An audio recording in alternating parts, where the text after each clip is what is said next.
On a le Mediapart avec l'association Transparence Citoyenne qui les a dévoilés ces derniers jours. Depuis le début de son mandat, les frais de déplacement d'Anne Hidalgo se montent à 220 000 euros, soit à peu près 45 000 euros chaque année. Cela correspond à 90 voyages au total, dont 20 depuis le début de cette année 2025. Cela fait grosso modo 2 voyages par mois. Et ce qui suscite la controverse, c'est que ces billets sont tous des billets de classe business. Or, il est avéré que ces adjoints de la mairie de Paris voyagent en classe éco. Quelles sont les destinations? Rio, New York, Rabat, Porto, Vienne, parfois Nice aussi. Parmi ceux dont le détail a été dévoilé, un vol Paris-Kigali, capitale du Rwanda au mois de juillet 2021, 5 700 € l'aller-retour pour participer à une réunion à l'Assemblée générale des maires francophones. 2 mois plus tard, direction le Japon, 12 700 € l'aller-retour Paris-Tokyo, c'était au moment des Jeux paralympiques.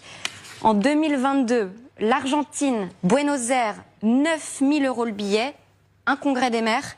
Un peu plus tard, retour en Europe, direction l'Italie, 2 300 €, rencontre avec le pape à Rome, puis Florence où Anne Hidalgo s'est rendue à un conseil européen, 1 500 €, là encore pour un aller-retour.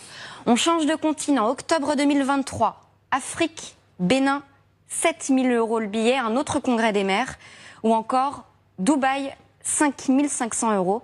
C'était au moment de la COP28. Voilà, donc 90 voyages depuis le début du mandat, 20 depuis le début de l'année.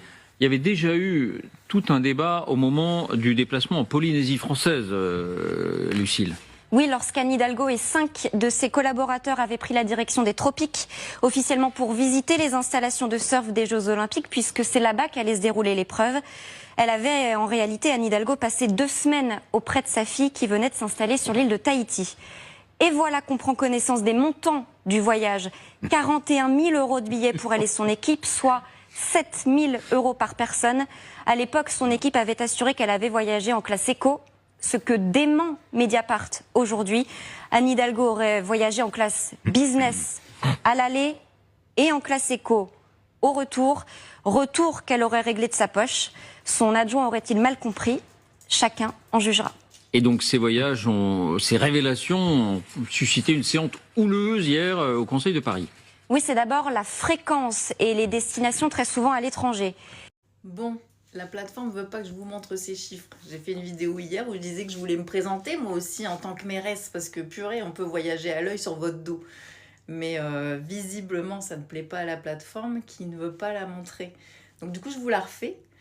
Pour tous ceux qui l'ont déjà vu, désolé, je vous remets vraiment ces chiffres qu'il faut partager.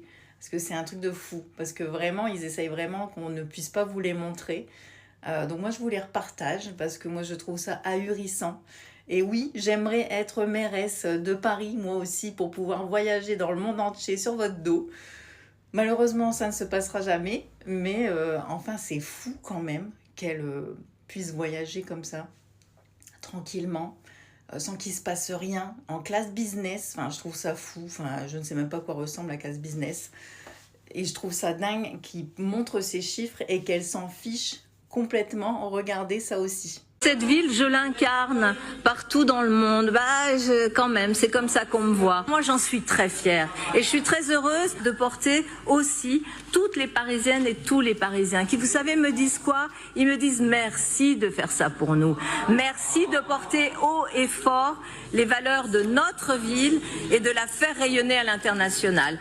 Je ne veux pas tout vous mettre parce que la vidéo serait trop longue et il y en a plein qui sont déjà partis. Mais pour tous ceux qui sont restés, est-ce que vous ne trouvez pas qu'elle nous perçoit vraiment comme ces larbins? Enfin, j'ai beaucoup de mal avec celle-ci, vraiment. Dites-moi ce que vous en pensez, dites-moi ce que vous pensez de ces chiffres et n'hésitez pas à republier parce qu'il faut que tout le monde voit ces chiffres qu'ils essayent de taire visiblement.